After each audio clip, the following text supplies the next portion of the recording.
Jadi kekacauan itu terjadi justru karena echo chamber dibuat sendiri oleh kalangan istana. Istana siapa? Ya istana Jokowi pada waktu itu kan. Kan itu yang menyebabkan orang sekarang berupaya untuk merenung. Ada gunanya nggak nih Purnawirawan nih? Kalau dia nggak ada gunanya, ngapain dibahas?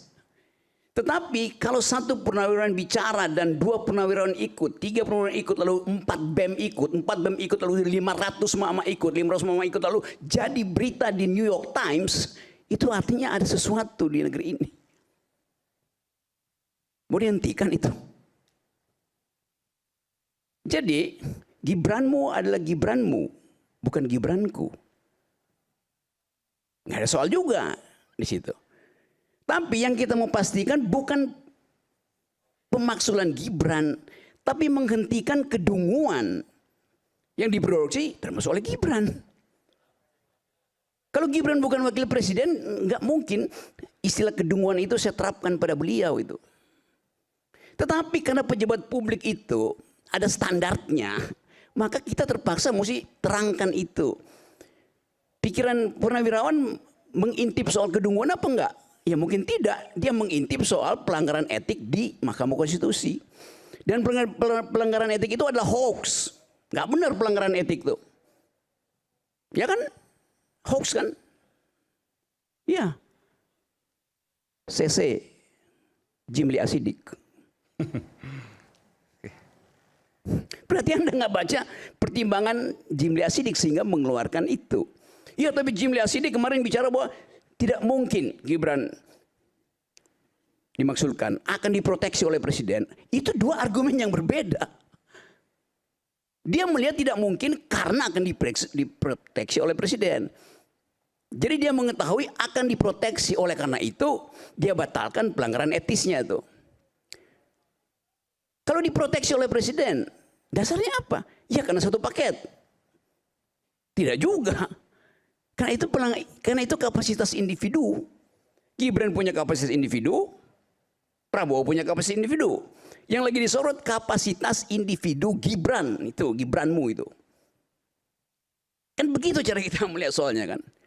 Ya tapi kan ini melanggar konstitusi. Apa yang melanggar konstitusi? Apakah persoalan kita persoalan hukum di sini? Bukan. Bukan persoalan legalitas, ini persoalan legitimasi. Karena itu kalau dia legalitas selesai dia. Karena legitimasi diulang-ulang sampai you bosan sendiri dengar suara lu sendiri kan. Mama tiap hari bicara itu. Anak SMP juga bicara itu. Mem ada di mana-mana tuh. Tiba-tiba ada soal Raja Ampat. Maka demi Raja Ampat batalkan sesuatu yang udah 2 tahun dipersoalkan orang. Oke. Sekarang Raja Ampat kita bongkar hari ini. Tiba-tiba ada Raja 5, maka Raja Ampat kita tinggalkan, masuk ke Raja 5 itu. Kan begitu cara berpikirnya. Jadi bukan karena ada sesuatu, maka yang di belakang itu menjadi tidak penting. Seandainya, saya ikuti logikamu, sekarang ada suara Raja Ampat, karena itu tinggalkan.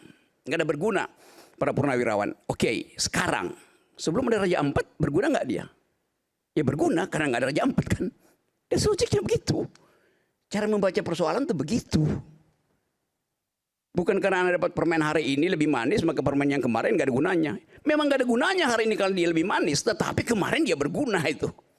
Karena belum ada pembanding. Sekarang kita lihat pembandingnya apa? Berguna gak perbandingan itu? Kan di kepalamu tadi begitu banyak hal yang Anda anggap bahwa gak penting itu. Karena yang paling penting adalah titipkan bangsa ini pada anak muda itu. Anak muda itu berkumpul di PSI, tempatnya adek. Isinya orang tua. Dan yang akan jadi ketua orang tua. Coba bersihkan tuh cara berpikirnya. Saya yang pertama kali justru mendorong si Raja Yuli, mendorong Grace Natali, untuk memastikan bahwa partai ini akan jadi partai ideologis in optima forma. Sebelum dia jadi PSI, saya ngajar di situ. Tanya Made. Anda lihat jurnal PSI pertama yang nulis saya. Judulnya Arah Generasi. Baca nggak? Baca nggak? Anda baca. Anda baca tulisan saya di situ? Saya mendengar. Ya? Saya mendengar, tapi saya tidak. Oke, ada yang membaca dengan kuping rupanya. Kan itu baca tuh. Saya tuliskan di situ argumen mengapa PSI harus jadi arah generasi. Bukan diarah-arahkan oleh pemodal, oleh bapaknya tuh. Itu maksudnya memihak pada sesuatu, berpihak pada jalan pikirannya.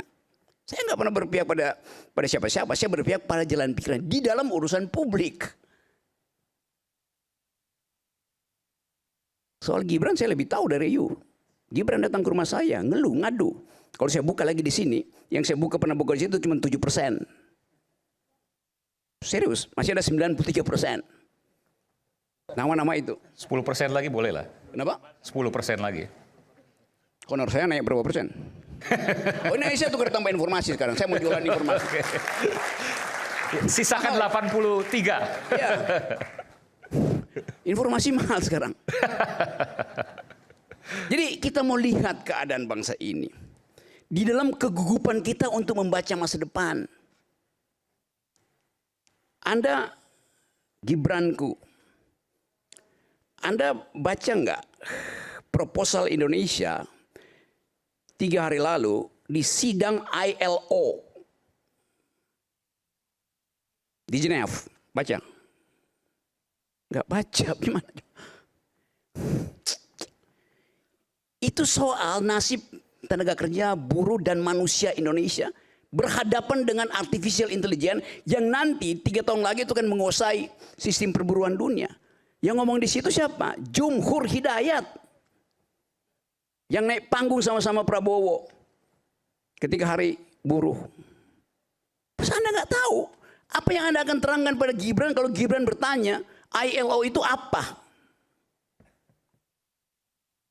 Tadi ada iklan cappuccino, Ovaltine. ILO itu Milo buat diminum. Kan itu pentingnya. Anda mau dukung Gibran dengan kekosongan. Reason issue Anda nggak ngerti, bagaimana coba? Gibran butuh konsultan. Saya pernah bilang ke kalian itu. Gibran butuh konsultan yang betul-betul paham tentang reason issue. Saya bantuin Gibran. Gibran, ganti konsultanmu, bodoh semua. Serius. Itu akibatnya begitu. Jadi saya potong dulu ya, karena keadaan hari ini memungkinkan kita untuk melihat arah generasi. Yang pernah saya tulis itu tuh. Bukan sekedar ini Gibranku, mana Gibranmu? Apa itu gituan. Kasih isi dong tuh pada bangsa ini. Kasih pendapat itu. Gibran bagi-bagi skincare. Benar kan? Apa poinnya bagi-bagi skincare?